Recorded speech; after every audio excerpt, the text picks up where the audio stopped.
யார் இந்த ஜெகதீஷ் சந்திர போஸ்? 1858 நவம்பர் 30 பெங்காலில் பிறந்தவர் தான் இந்த ஜெகதீஷ் சந்திர போஸ். இவர் ஒரு பாலிமேத்துன்னு சொல்கிறாங்க. அதாவது physics, biology, botany and writing science fiction stories, இந்த மாதிரி பல துறைகளில் அவர் வல்லுநராக இருந்திருக்காரு. கேம்பிரிட்ஜ் யூனிவர்சிட்டியில் நேச்சுரல் சயின்ஸ் கம்ப்ளீட் பண்ணுறாரு. 1885 பார்த்தீங்கன்னா he returned back to India. அவர் இந்தியா வந்தது உடனே கல்கட்டாவில் இருக்கிற பிரசிடென்சியல் காலேஜில் ஃபிசிக்ஸ் ப்ரொஃபஸராக ஜாயின் பண்ணுறாரு. இந்த டைம் பார்த்தீங்கன்னா பிரிட்டிஷ் இந்தியன் டைம். அப்போ நிறைய ரேசிசம், அந்த பிரிட்டிஷோட இன்ஃப்ளூயன்ஸ் ரொம்ப அதிகமாக இருந்தது. ஸோ இவரோட சேலரி ரொம்ப கம்மியாக கொடுத்துருக்காங்க. அது இல்லாமல் இவருக்கு தேவையான லேப் ஃபெசிலிட்டிலாம் பண்ணி கொடுக்கல இவர் எக்ஸ்பிளைன் பண்ணி பார்க்குறதுக்கு. இவ்வளோ பெரிய ஸ்ட்ரகிளும் தாண்டி அவர் பல இன்வென்ஷன் பண்ணியிருக்காரு. பட் ஓவர் த டைம் அதெல்லாம் காம்பன்சேட் பண்ண மாதிரி சொல்லியிருக்காங்க. எவ்வளோ பிரச்சனை வந்தாலும் அவர் விட்டு கொடுக்காம அவரோட ரிசர்ச்சை கண்டினியூ பண்ணார்.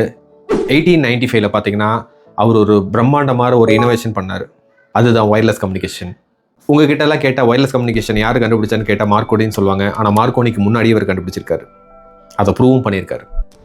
இவர் ஒயர்லெஸ் கம்யூனிகேஷனை மைக்ரோவேவ்ஸ், ரேடியோவேவ்ஸ் மூலிமா டெமான்ஸ்ட்ரேட் பண்ணியிருக்காரு பிஃபோர் மார்க்கோனி. ரிமோட்டில் ஒரு பெல் அடிக்க வச்சிருக்காரு. ரிமோட்டாவே ஒரு கன் பவுடரை வாலில் ஷூட் பண்ண வச்சிருக்காரு. 1895 இதை பண்ணது மிகப்பெரிய சாதனையாக தான் நம்ம கருதணும். ஸோ இதெல்லாம் கண்டுபிடிச்சதுக்கப்புறம் அவர் இதை பேட்டர்ன் பண்ணல.